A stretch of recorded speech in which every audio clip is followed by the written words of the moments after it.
adjust muna ng seat. Huwag ka magpapatakbo na hindi ka komportable. Okay lang sa una na ganyan talaga kayo, parang halos sobrang lapit nyo sa manibela.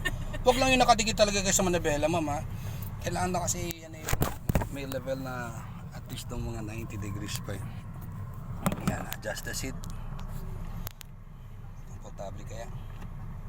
Pwede mo i-boost kung gusto mo itaas pa para hindi tayo nahihirapan. Okay, left and right side mirror check. Pwede nga adjust. Okay na po. Rear view mirror check. Mano-mano lang naman yan. Dapat kita natin sa likod kung may nakasunod. Okay na rin. Okay, pagdating sa gas pedal very light pagtapak hanggang 1,500 RPM lang naman. Hindi naman tayo makakalampas ng number 2. Diyan na naman naglalaro yung RPM natin. Subukan mo nga ulit ma'am yung 1,500 RPM. Baba mo ng konti. Konti lang. Very light lang. Yun, okay na yan. Tapos kapag pepreno naman, lipat naman sa bandang gitna, kanan pa, gradual lang ang braking ha, hindi pwedeng binibigla. Dahan-dahan lang. Kung may bumagal na sasakyan sa unahan, malayo pa lang, nag-brake light siya, tumingkad yung kulay pulang ilaw, ay ikaw ay naghahanda ka na sa pagpreno. Dahan-dahan ka ng tatapak ng preno. Huwag yung kung kailan malapit na, saka ka mag-brake. So babasahin mo na ang bawat galaw ng kasama natin sa kalsada kasi hindi na tayo babalit ng test track. Dito na tayo sa high traffic to traffic. Tapos na tayo ng test track. Okay? Mabilisan tingin kaliwa. Mabilisan tingin kaliwat kanan pero hindi pwedeng tumagal ang mga mata natin sa side mirror. 100% na focus mo pa rin sa harapan. Stay ka lang sa lane mo. Huwag ka magpapa-apekto sa mga bumubusina sa likuran. Pabayaan nyo sila. Wala silang magagawa. Basta stay on your lane. Tayo nagpa-practice lang naman tayo. May nakalagay naman sa likod na caution, student driver. Niligay ko pa yung pangalan mo dyan. Nakapugong pangalan. Picture din. So mahaba-habang straight yan. May maintain mo lang naman yung linya. Medyo confusion lang dito sa una.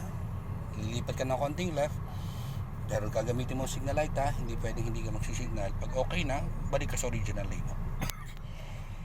Ang signal light is left, Opo. baba, right, taas. Yes. Are you ready? Okay. Okay, tapak sa brake. Ano kayo, taas mo ng konti tao mo sa brake yan para hindi dumulas. Yan. Nakatapak ka na sa brake. Pwede mo na ilipat ng drive.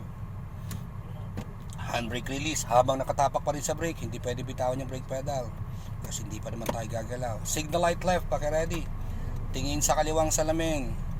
Pwede rin lumingon para masigurado. Habang pumapasok ka sa linya mo, tingin ka sa salamin, pwede lumingon na mabilisan, pero focus mo pa rin siyempre dapat sa harapan. Mabilisan tingin lang. Hulog na po yung cellphone ko. Sorry. So you decide ha, ikaw nakakita. Hindi ko tinitinan ang side mirror mo. Ikaw bahala. Kung sa tingin mo safe at malayo pa yung mga sasakyan sa likuran, check mo rin ang unahan, pwede ka nang pumasok ng dahan-dahan. Pwede lumingon na mabilisan. Ayun, pwede na. Balik na tayo sa original lane.